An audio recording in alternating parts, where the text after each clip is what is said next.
विभुव्यापकं ब्रह्मवेदस्वरूपम् निजं निर्गुणं निर्विकल्पं निरीहं चिदाकाशमाकाशवासं भजेऽहम्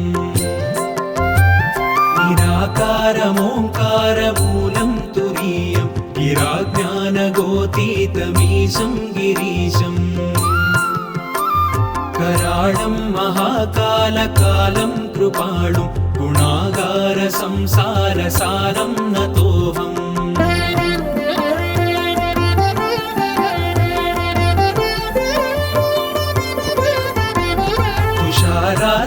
तुषाराद्रिसङ्काशगौरं गभीरं मनोभूतकोटिप्रभाश्रीशरीरम्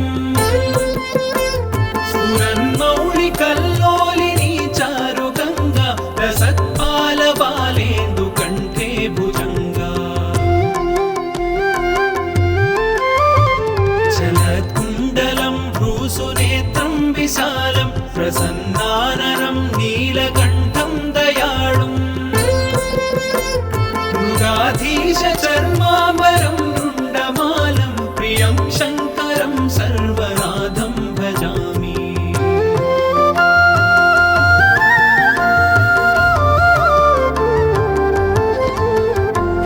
प्रचण्डं प्रकृष्टं प्रगल्भं परेशम् अखण्डं अजं भानुकोटिप्रकाशम्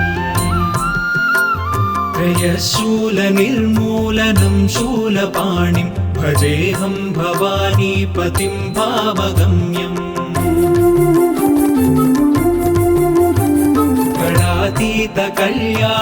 गणातीतकल्याणकल्पान्तकारी सदा सज्जनानन्ददाता पुरारी चिदानन्दसन्दोहमोहापहारी प्रसीद प्रसीद प्रभो मन्मधारी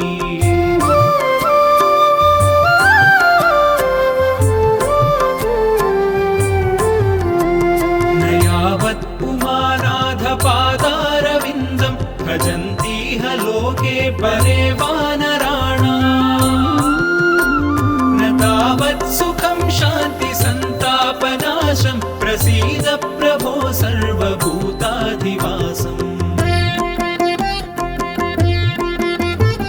न जानामि योगं जपं नैव पूजां नतोऽहं सदा सर्वदा शम्भुतुभ्यम् जराजन्म दुःखौघतातप्यमानं प्रभो पाहि आपन्नमामीश शम्भो रुद्राष्टकमिदं प्रोक्तं विप्रेण हरतोषये ये पठन्ति नरा भक्त्या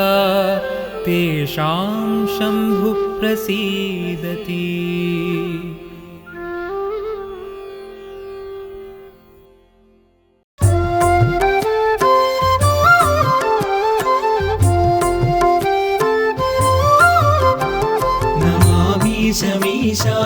ईशाननिर्वाणरूपं विभुं व्यापकं ब्रह्मवेदस्वरूपम् निजं निर्गुणं निर्विकल्पं निरीहं चिदाकाशमाकाशवासं भजेऽहम्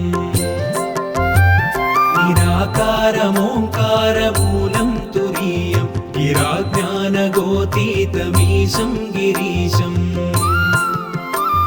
कराळं महाकालकालं कृपाणुं गुणागारसंसारसारं नतोऽहम्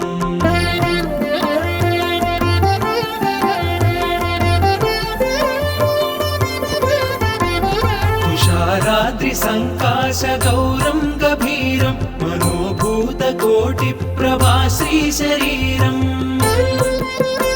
स्फुरन्मौलिकल्लोलिनी चारुगङ्गा रसत्पालबालेन्दुकण्ठे भुजङ्गा चलत्कुण्डलं भ्रूसुनेत्रं विशालं प्रसन्नाननं नीलकण्ठं दयाळुम् मृगाधीशचर्माम्बरं रुण्डमालं प्रियं शङ्करं सर्वनाथं भजामि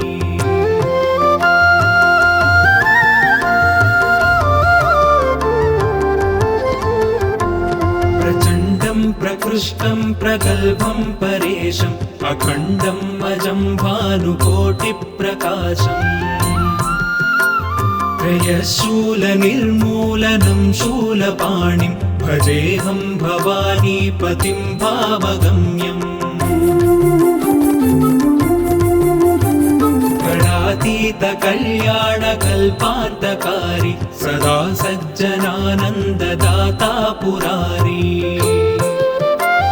चिदानन्दसन्दोहमोहापहारि प्रसीद प्रसीद प्रभो मन्मधारी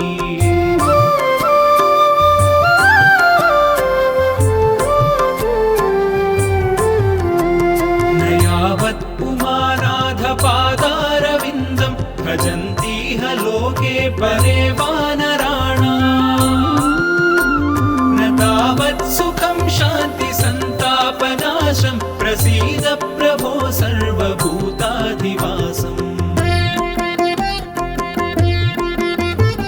न जानामि योगं जपं नैव पूजां नतोऽहं सदा सर्वदा शम्भुतुभ्यम् जराजन्म दुःखौघतातप्यमानं प्रभो पाहि आपन्नमामीश शम्भो रुद्राष्टकमिदं प्रोक्तं विप्रेण हरतोषये ये पठन्ति नरा भक्त्या तेषां शम्भुः प्रसीदति।